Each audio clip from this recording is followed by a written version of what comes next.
Bon, bah voilà. Logiquement, la Jeep elle devrait démarrer.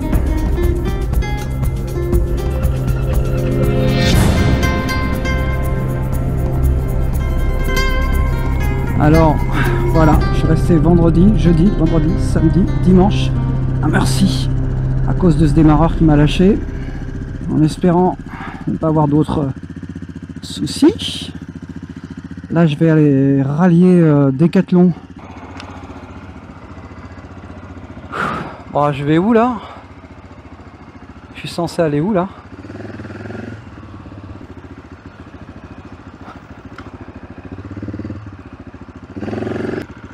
Bon bah voilà, je vais rallier Decathlon. Decathlon qui se trouve à je sais pas combien. 9 km, ouais. 9 km, je vais récupérer 2 sardines à l'huile. Non, 2 piquets on a lu. Histoire de pas l'avoir dans le... Ouais, la rime elle est assez facile. Rouge, je déteste. Bloqué 4 jours en espérant que voilà, j'aurai pas de misère. Alors déjà ça commence fort. Allez, on va arrêter là, il y a beaucoup trop de vent.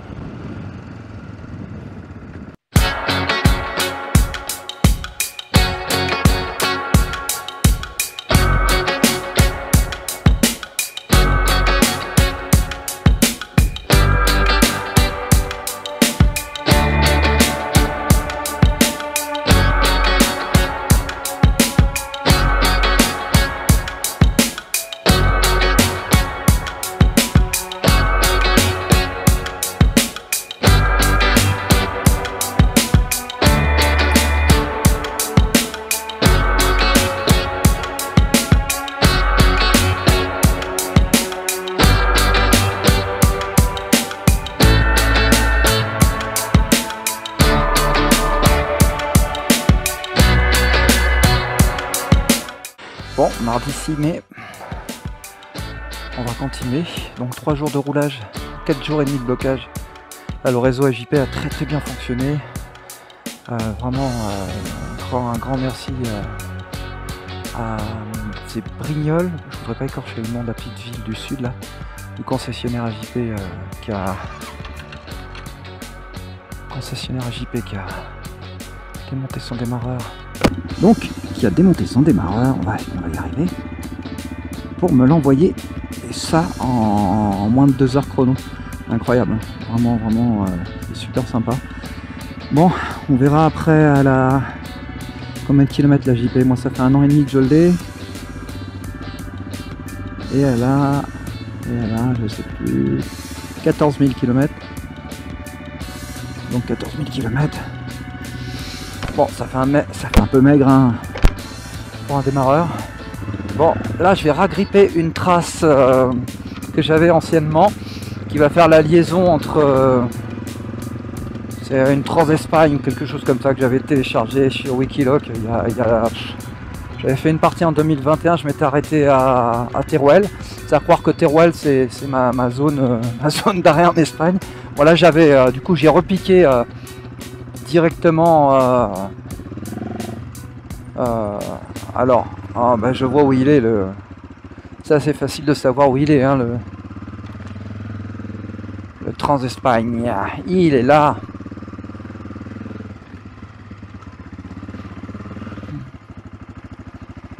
Il faut pas se louper hein, si tu passes de l'autre côté.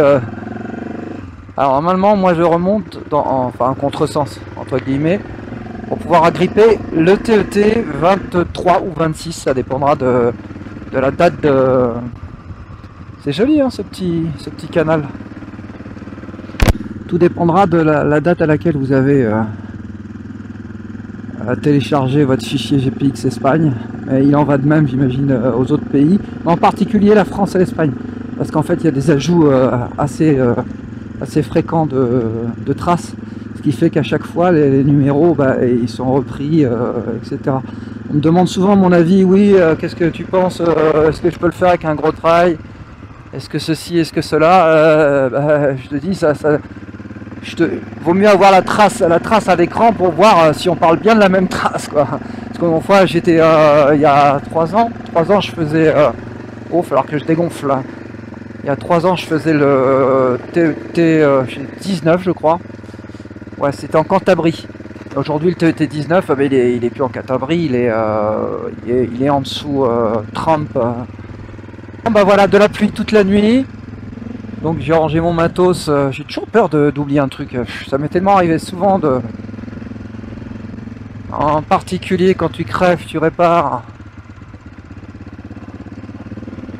Et la dernière fois j'ai oublié une paire de chaussettes étanches. Je l'avais changé de place en disant là au moins je l'oublierai pas. Entre temps j'ai remonté mon pneu, je me suis fait chier pour réparer. Et la paire de chaussettes étanches, elle est toujours là-bas quoi. Elle n'est pas perdue pour tout le monde j'espère. Hein. Un coup de lavage et ça sert hein, au prix où ça coûte. Celle-ci je l'avais pas acheté sur AliExpress. Ça fait bobo. Hein.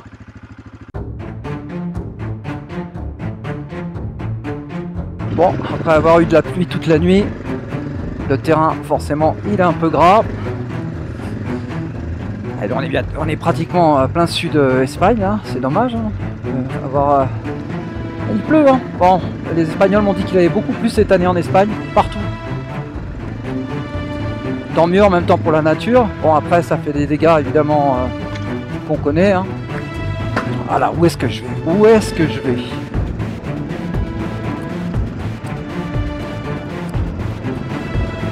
Ouais, on va se redresser le boule. Hop.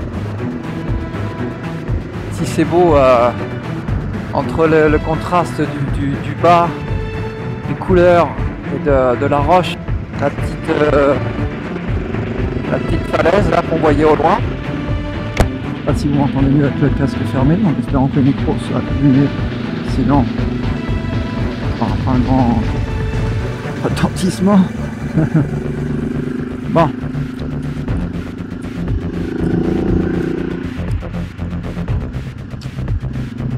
Donc de la pluie toute la nuit. Oh, une petite pluie, hein. Ça va, j'ai pas...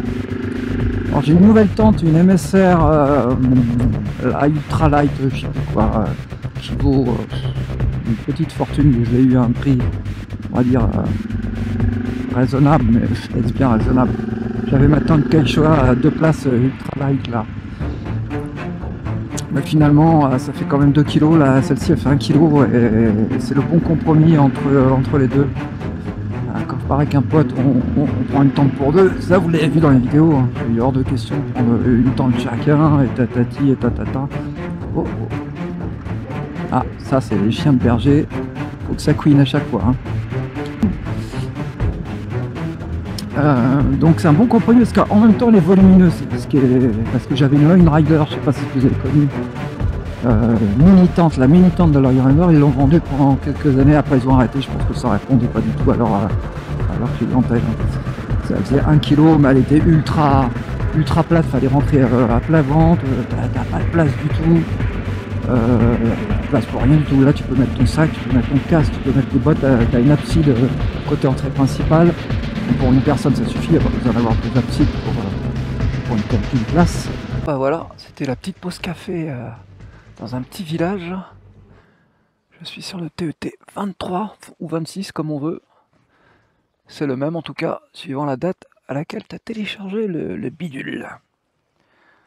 Donc voilà, on va y aller tranquillement. Le café excellent. C'est incroyable parce que le café excellent, c'est rare de boire un mauvais café en Espagne. Alors tu vois, quand on... les dégâts de l'alcool. Eh oui.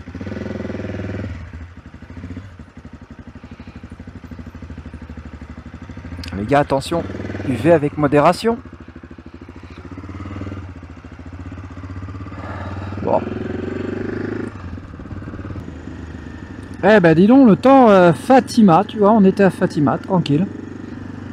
Eh ben dis donc, le temps est pas au rendez-vous, ça fait bien chier. Je sais pas si le kitchen va me résister jusqu'au retour. Peut-être fait le coup, j'aurais peut-être dû le changer avant de partir. Alors ça, vous avez le barrage, c'est le barrage de Clémente sur lequel je suis passé tout à l'heure. Ça c'est l'envers du décor. Donc ça c'est cool. Je sais pas si vous m'entendez parce que le micro il est dans le casque. J'espère que vous m'entendez. Est-ce que vous m'entendez? c'est quand même sympa. C'est super joli. Donc voilà, on va bientôt, je prends la direction de Goraf et de son désert. Ça devrait être à proximité sous peu, je pense, sauf erreur de ma part. Regarde cette vue plongeante sur le village là, avec les rochers, avec le...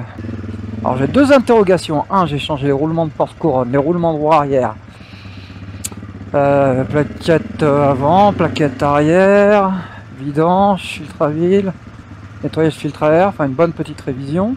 J'ai vérifié les jeux aux soupapes aussi. Je suis en limite haute, donc je me suis dit, j'avais acheté des pastilles, mais je me suis dit, si j'ai pas les bonnes, je vais pas perdre mon temps. Après c'est un peu idiot, je sais que une fois que j'avais remonté, je me suis dit, c'est un peu con de pas avoir changé les pastilles.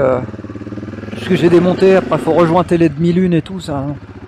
J'ai trouvé ça un peu bête. Bon, du coup, c'est fait, c'est fait.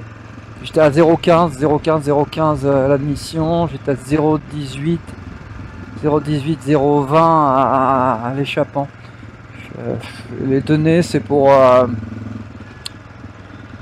le jeu 0,10, 0,15 à l'admission et 0,15, 0,20 à l'échappement. Donc, en limite haute, ouais, voilà, c'est pas... Vaut mieux que ça soit plus lâche que trop serré, je pense. Après, ça dépend des machines. Il y a des machines qui demandent un réglage très précis. Ça dépend de la conception mécanique. Je sais que KTM s'est monté vachement serré. Le jeu au soupape, il est très faible. Le TET te fait passer par des endroits, des fois tu te dis, est-ce qu'on a vraiment le droit de passer par là?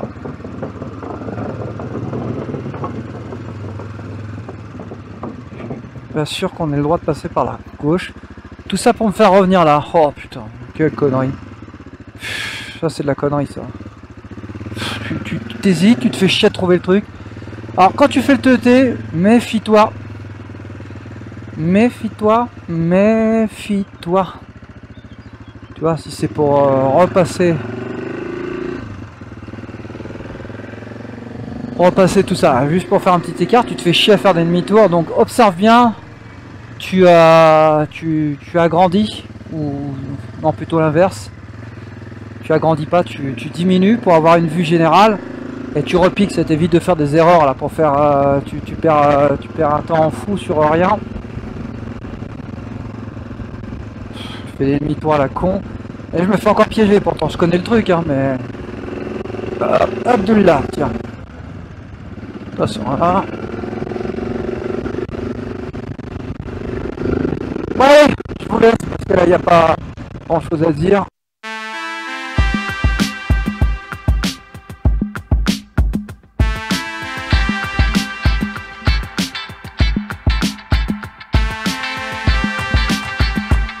Et voilà, c'est reparti pour les demi-tours. C'est con le GPS, et je sais pas pourquoi il suit pas la trace d'un seul coup, il se remet je sais pas où. Ah, c'est casse ce couille ça. Non, c'est pas bon, hein. C'est pas bon. Je comprends pas. C'est de l'autre côté, c'est à droite, c'est à gauche, c'est derrière, c'est devant. Je comprends pas. Ah, je comprends rien. C'est celui-là. C'est cool.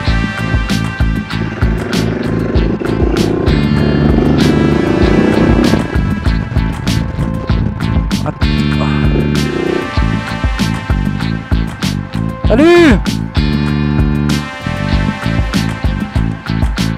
Vous êtes français? Oh, génial! Attention de pas te ramasser la gueule! Ah oui, nickel, t'es canadien, non? Français? Français, ouais, Montpellier, ouais. Bon, ouais, super, moi j'ai ça aussi. Je sais pas si c'est compatible. Non, c'est pas la même marque. Non. Ludovic et Ariane. Non, je filme. Et ouais, Thierry, moi je me souviens de mon prénom. Pour combien de temps? Je sais pas. Non, Ah.